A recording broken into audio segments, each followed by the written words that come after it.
Well, hello, my dear friends. Okay, I'm going to show you exactly how, in the business of art, we've been able to make thousands and thousands of dollars off of a piece of artwork years after that original has sold. So stick with me. I'm going to give you all my secrets, and you're going to love me for it. Walk and talk with me, will you? As I take you through my art gallery. So I have been teaching artists how to do this for decades. And today I'm just going to give you a couple examples. And one of the examples I'm going to share is an artist that I helped take an old photograph that she did not even care about and end up getting paid $12,000 for the rights to use it. So we'll get into that. I'm also going to talk about a couple different ways that Drew Brophy, my husband, has been able to make thousands and thousands of dollars off of art that he painted years ago. This piece of art right here is called Sunrise. And you know, I've talked about it before because it's a great case study. Drew painted the original back in 2006, and that sold in an art gallery for about $4,500. And since then, we've printed it on many things. But one way that is an unusual and non-conventional way of reprinting this beautiful piece is on a giant outdoor wall mural at a water park. And that is such a cool way to repurpose this artwork and make an additional income with it and bring a lot of joy to a lot of people when they see it. Now I'm going to take you back into Drew's studio because I want to show you another example of a piece of art that we licensed, and this was for a really cool, useful item. Where is it? Where is it? Where is it? Okay, see this snowboard. So this is a great example of a non-conventional way to make money off of art that was done in a different time period. Drew painted the original painting was huge, bigger than this one, which by the way, this is going to be on a LibTech snowboard also this next year. But he painted it on a giant painting. The painting sold. Now we sell a lot of art prints of it. And it's been printed on a LibTech snowboard. It's been printed on Carver skateboards. It's been printed on soft top surfboards and beach towels and a number of other things. So how do you get from a piece of art to a wall mural or a snowboard or all these other things that I talked about? How do you do this? All right, there's a few things you need to know. Okay, first of all, some art works great on some of these things I mentioned. Some art does not. So you know if it does or not, right? You know if your art does. I do find that, illustrative art does really well on things like useful items. And then if you're talking wall murals, the art has to fit the space. And there's different types of spaces all over the world, right? You've got your Chuck E. Cheese, and then you've got your, I don't know why that came to mind, but that's for like the fun, silly stuff. Or you've got your really serious venues that only want fine, sophisticated art. So what kind of art do you have? That's the one thing you have to think about. The other thing I want you to know is that if you've been following me for a while, you know that I always talk about owning your copyrights and not giving them away. Never signing your copyrights away, especially not on your best works. That piece I showed you earlier that Drew did, Sunrise, that piece of art has earned us, oh my God, close to $1 million since 2006. And had he given the copyrights away or listened to that art gallery owner who told us, don't print this on anything, the owner of the original won't like it. Had we listened to him, we would be $1 million poorer. So don't listen to people who want to take money out of your pocket. Listen to people who are putting money in your pocket, like me. Another thing to think about, and to understand is that things take time. And some of the best deals, oh my gosh, I did not make this up. I read this somewhere. I think it was called The Purple Cow. It was a book called The Purple Cow. Anyway, the best business deals are, guess what? They're the ones that have never been done before.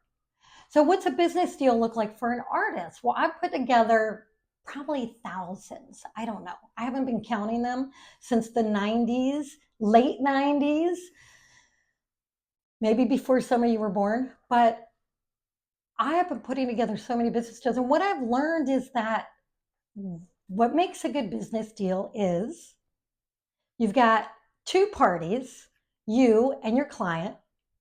Your client needs something. You have that something they need. You agree to a price that makes both of you feel good, and you both win. Everybody wins. And actually, there's a third party that wins, because the third party is the other people that get to enjoy your art. Like, for example, when we licensed Drew's art to print on the wall, and I got to say, I'm sorry, I'm kind of all over the place. This is how my brain works. So, it's like a pinball machine, but the pinballs all end up in the same place in the end, and it does all come together in the end. So stick with me.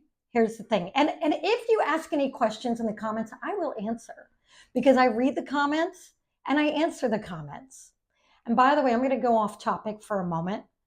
Do not write in the comments any negative comments that tell me that you have a reason why you can't do these things. I don't want to hear it. I have no sympathy for people who decide that they can't do something before they even try it. Okay? I want you to open your mind. That's the most important thing. You have to open your mind to non-conventional ways to get your art out there.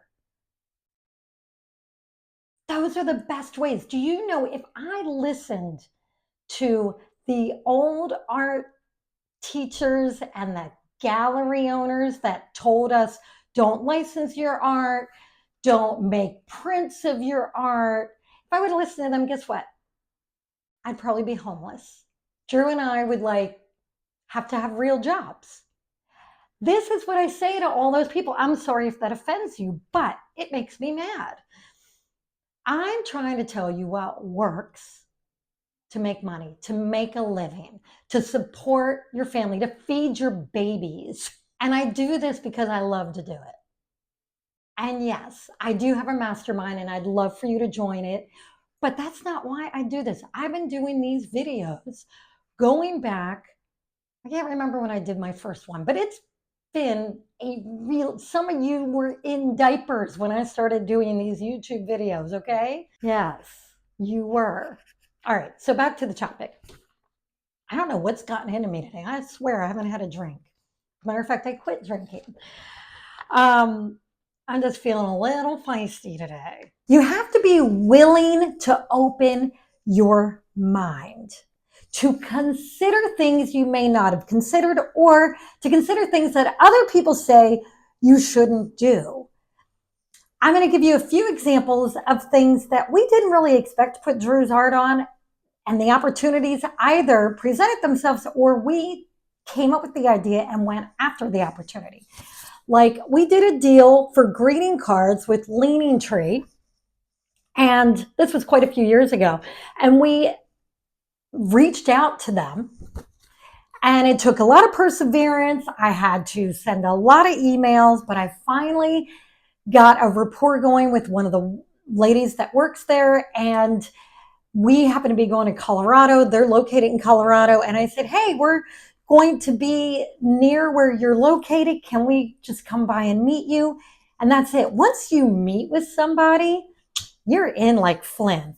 Another example of something I may have never thought of, except that we happened to be at a live event and met a guy that worked at this company called Ethica. This ended up being one of our quickest, most lucrative licensing deals. We put Drew's art on 5 different limited edition pieces of clothing with Ethica. And I mean, we did really, really well, cha-ching, with this one. And look how good it turned out. I mean, it's awesome. Another deal where we got paid fairly well, and it was kind of fun. It was for one of Drew's artworks to be on these little things that are legal. These are legal in most states now. I'll show you what's inside. But this was kind of fun. Here they put Drew's logo on there, and this was a limited edition set of marijuana pre-rolls. And it sold out very quickly.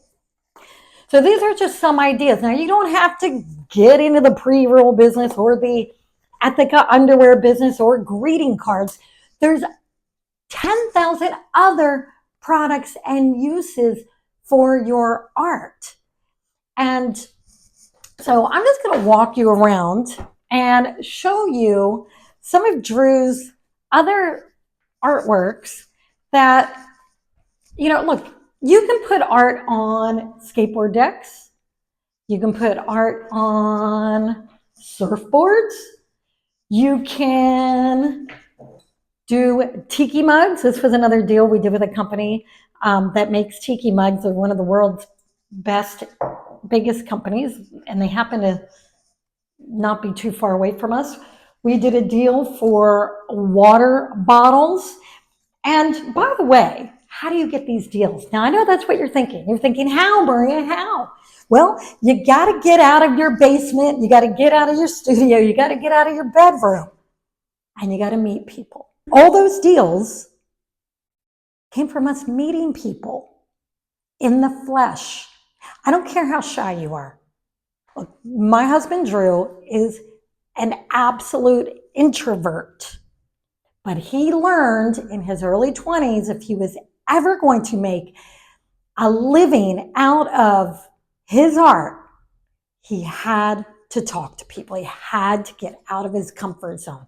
So that's what you need to do. Get out of your comfort zone, meet people, watch more of my videos. I have a lot of detail to get into.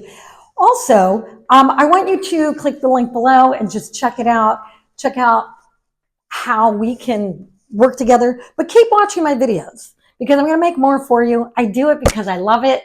It's kind of fun for me because I love sharing this information because I know that there are so many ways to be successful with your art. And I don't want you believing people who say you can't be, because I personally know, I don't know, like I'm trying to think, like dozens of artists who are making over $500,000 a year. I coach some of them. Some of them are my close friends, and some of them coach me. So, you know, they're out there. And then there's, I know at least 1,000 artists who are making 100,000 a year with their art, which is not bad money at all. It's very doable, but you have to break out of the patterns of thinking and try new things and believe in the possibility that you can do these other things. So I hope this inspired you. Give me a follow. Leave me a comment. I want to hear what you think. Bye.